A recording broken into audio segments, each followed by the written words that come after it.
Salve, salve, galerinha! E aí, já bugou o cérebro falando de derivativos? Ainda não? Relaxa, bem tranquilo. Se tá achando muito pesado, não desiste ainda, não desiste. Eu vou te segurar pela mão aí. Assiste o vídeo mais vezes. A gente faz exercícios também e tudo isso fica mais fácil. Por fim, ainda lembra que isso é só uma parte muito importante você entender, principalmente para a prática aí na sua vida, quando você for conversar aí com um investidor, com um cliente. Mas nesse momento aí, relaxa. Vamos falar agora do modelo mais fácil aí para você entender no mercado de derivativos, certo?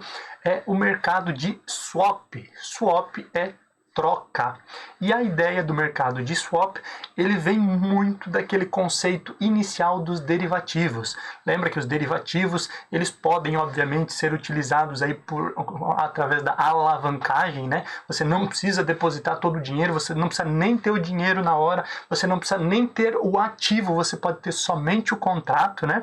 E você consegue ganhar dinheiro com isso, o que parece ser muito legal e obviamente isso dá muito dinheiro, mas também gera um risco muito grande e pode ter uma perda muito grande, né? Por isso que muita gente aí vende a ideia de ganhar dinheiro com derivativos, então tem que tomar cuidado, dá para ganhar dinheiro, dá para ganhar muito dinheiro, mas o risco é muito grande. E quando nós falamos aí do mercado de swap, o mercado de swap é o mais tranquilo, mais de boa, ele relembra os primórdios, a pureza do mercado de derivativos, que é a proteção. Lembra que tinha lá o hedger, né? Entre todos os participantes aí do mercado de derivativos, era o cara que queria se proteger. O mercado de swap, ele é basicamente isso, é a proteção pura. Como assim, professor? Como é que é a proteção pura? E outra, alguém sempre ganha. Você mesmo falou isso antes. Óbvio, alguém sempre vai ganhar, mas aqui o conceito de proteção ele é muito maior. Um dos lados, né, tá pensando muito em se proteger, o outro, óbvio, tenta ganhar porque ele tem que ter uma opinião diferente. E quando nós falamos em swap, nós vamos falar de troca. Mercado de swap é um mercado de troca. Como assim, professor? Troca dinheiro por mercadoria? Troca dinheiro por ativo? Não. Troca o fluxo. É um acordo de troca de fluxo. Que tipo de fluxo? Fluxo de caixa. Lembra de fluxo de caixa, né? O que eu tenho para pagar, o que eu tenho para receber. E aí, o que eu tenho para pagar, do que eu tenho para receber. O ideal é que sempre você fique aí no azulzinho, né? Que o que você tem aí a receber seja maior do que o que você tem a pagar, senão você vai ficar no vermelhinho e aí falta dinheiro no final do mês. E a ideia aí do swap é muito nesse sentido. A ideia mais legal para você entender o swap, a gente pode pegar aí a ideia de moeda, e aí nós falamos em moeda estrangeira, por exemplo, o dólar, e podemos utilizar o exemplo aí para você entender isso na prática de uma empresa, né? Imagina uma empresa aqui, ó, uma empresa bonita, o professor desenha muito bem, né? Isso aqui é uma chaminézinha aqui, ó. E essa empresa aqui, ó, aqui um telhadinho, olha só que coisa mais linda, meu Deus do céu, como o professor desenha mal, né? A ideia, imagina uma empresa, certo? Uma empresa que ela importe ou exporte, indiferente, né? Mas imagina uma empresa, uma indústria que ela precisa comprar uma máquina, certo? Ela compra uma máquina que ela vai utilizar na indústria. Só que ela olha e essa máquina não existe no Brasil. Ela só é produzida lá fora por uma empresa estrangeira. Como é que ela compra, certo? Uma máquina de uma empresa estrangeira? O professor tem que importar. Ah, óbvio que tem que importar. Mas como é que ela paga? Ela paga isso em reais ou em outra moeda? Se você vai comprar, a moeda forte do mundo é o dólar. Isso aí, a moeda forte é o dólar e ela que aceita. O real, infelizmente, ele é aceito basicamente no Brasil. E hoje em dia, se você for, por exemplo, ali para a Argentina, né, na situação em que a Argentina vive, eles têm aceitado aí para compras lá na Argentina, em muitos lugares o real também. Mas se não, o real é aceito somente aqui no Brasil. Não é aceito para você comprar lá fora. Então, se você vai comprar uma máquina lá fora, você tem que pagar em dólar. E aí, para você pagar em dólar, você tem que comprar dólar. Olha só, né? Como é que você compra dólar? O dólar tem um preço fixo igual na Argentina? R$1 é $1? Não. A gente falou sobre isso. Se você não lembra, volta lá naquelas nossas aulas de política perdão, de política cambial, e a gente fala sobre política cambial naquela aula, certo? A ideia, o dólar, a gente sabe que ele oscila, que ele muda de valor, um dia está mais alto, outro dia está mais baixo, um dia sobe muito, o outro cai, e essa empresa aí que ela vai comprar dólares, lembra, você não vai comprar dólar e deixar o dinheirinho guardado embaixo do colchão. Então essa empresa aqui, certo? Ela precisa comprar uma máquina lá do estrangeiro, lá de fora. Essa máquina, vamos imaginar que custa aí 100 mil dólares, 100 mil doletas, 100 mil doletas. E aí essa empresa ela precisa saber o seguinte, bom, eu preciso ter 100 mil dólares. Quanto está custando o dólar hoje? Ah, o dólar hoje custa tanto. Vamos botar um valor aqui para o dólar, 5 reais. Hoje nós não temos o dólar a 5 reais, mas vamos imaginar que é 5 reais. Então, para que ela consiga hoje, certo, comprar aí 100 mil dólares, ela precisa de quanto? De 500 mil reais, certo? Mas essa bendita dessa máquina não é assim de uma hora para outra que você compra. É uma máquina feita sob medida, ela tem um tamanho específico e até pela crise do Covid essa máquina não está sendo produzida tão rápida. Essa empresa vai ter que entrar numa fila para receber essa máquina, para importar essa máquina. E aí, hipoteticamente, essa máquina, então, ela só vai chegar aqui no Brasil daqui a 6 meses. 6 meses. Nesse período de 6 meses, imagina, a empresa aqui já vai pegar e pagar totalmente adiantado esse valor lá para a empresa de quem está comprando a máquina? Não, né? Dificilmente alguém deposita, paga todo o valor antes de receber uma mercadoria. Então essa empresa assim, não, eu não vou pagar agora porque vai que esses loucos quebra lá fora, a gente vem aí de uma crise do Covid, não tem insumos, eu não sei como é que está a saúde financeira dessa empresa, e aí essa empresa quebra no meio do caminho, e aí meus 100 mil dólares, 500 mil reais vão pro buraco e eu ainda não recebo a máquina aí que vai melhorar a minha produtividade, eu vou ganhar mais dinheiro. Então é o seguinte, eu só pago a máquina quando chegar aqui no Brasil. Aí eu pago. Aí vocês mandam o boletinho, eu faço a tag na mesma hora. Batata. Fechou? Fechou. Nesses 6 meses, muita coisa aconteceu. E o dólar, ele pode subir ou pode cair. Imagina daqui a 6 meses, se o dólar caiu para 4 reais, o dono dessa empresa vai estar feliz da vida, né? Feliz da vida, por quê? Poxa, eu ia gastar 500 mil, agora eu gasto só 400 mil. Mas imagina que aconteceu um problema sério aí, mais crise no Brasil e o dólar foi a 7. Então, ao invés aí de ele pagar 500 mil, ele pode ter que pagar 700 mil. E para que ele não fique nesse jogo de empurra-empurra, será que vai dar certo, será que não vai, o que eu faço? Ele pode pegar esse dinheiro e trocar o fluxo de caixa dele. Ele pega os 500 mil que ele tem hoje, os 500 mil que nós temos aqui, e ele aplica aqui, certo? Por exemplo, num CDB. Ele tem esse dinheirinho aplicado, né? Até porque, ele vai deixar 6 meses aplicado aqui no CDB. Esse dinheiro, na verdade, já estava aplicado aqui. Só que ele diz o seguinte, cara, eu tô com medo, velho. Eu tô com medo porque e se o dólar subir? Lembra que no contrato de derivativos você tem que ter um outro indivíduo que ele sempre espera ganhar um dinheirinho aí nessa mudança, né? Que ele acredita diferente. E aí o outro indivíduo, que ele pode estar em qualquer outro lugar, vamos fazer aqui um indivíduo, vamos fazer uma pessoa, isso pode ser uma pessoa, pode ser uma outra empresa, pode ser uma instituição financeira, pode ser o próprio Banco Central do Brasil. O Banco Central também faz contrato de swap de câmbio, né? Então também pode ser, mas vamos imaginar que é um indivíduo, é uma pessoa, é uma instituição financeira aí talvez, que diz o seguinte, não, cara, eu estudo o mercado, eu olho, eu estou acompanhando e de agora até 6 meses o dólar não vai subir. Muito pelo contrário, tá? Muito pelo contrário, eu acho que o dólar até cai abaixo de 5 reais nesse período. E aí ele diz o seguinte, não, beleza então, se tu acha, né, principalmente aí vamos olhar para uma instituição financeira, você acha que não vai subir, né? Não vai subir. Então tá, então eu vou trocar o meu fluxo, certo? Eu vou trocar o meu fluxo para dólar, certo? Para câmbio. E aí aqui nós temos então o fluxo em câmbio, USS dólar, certo?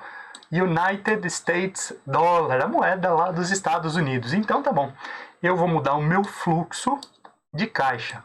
E aí é o seguinte, aqui, esse indivíduo aqui, a instituição financeira, o indivíduo ou o próprio Banco Central diz assim, não, não vai subir o dólar. Eu acredito que não vai subir.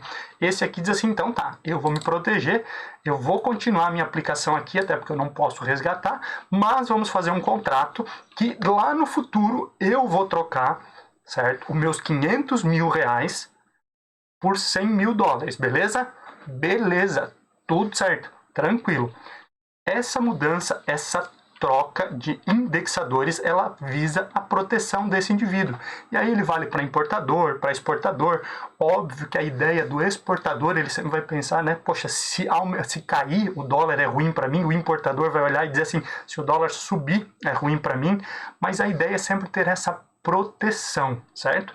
Nesse tipo de contrato, também não há uma padronização, tem o risco de crédito, mas pode ser pedido uma garantia, né? Então, poxa, eu quero uma garantia de que isso vai se concretizar, de que tu vai ter esse dinheiro, né? E a ideia é principalmente o seguinte, eu tenho uma dívida em dólar, por exemplo, acredito que o dólar pode subir, ou que ele vai subir, e alguém acredita que vai cair.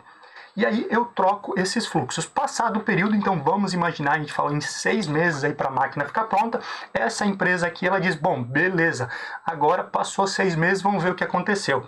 O CDB aqui, nesse período, rendeu aí, vamos lá, 1%. Vamos botar um bom valor aqui de rendimento desse CDB, 1%.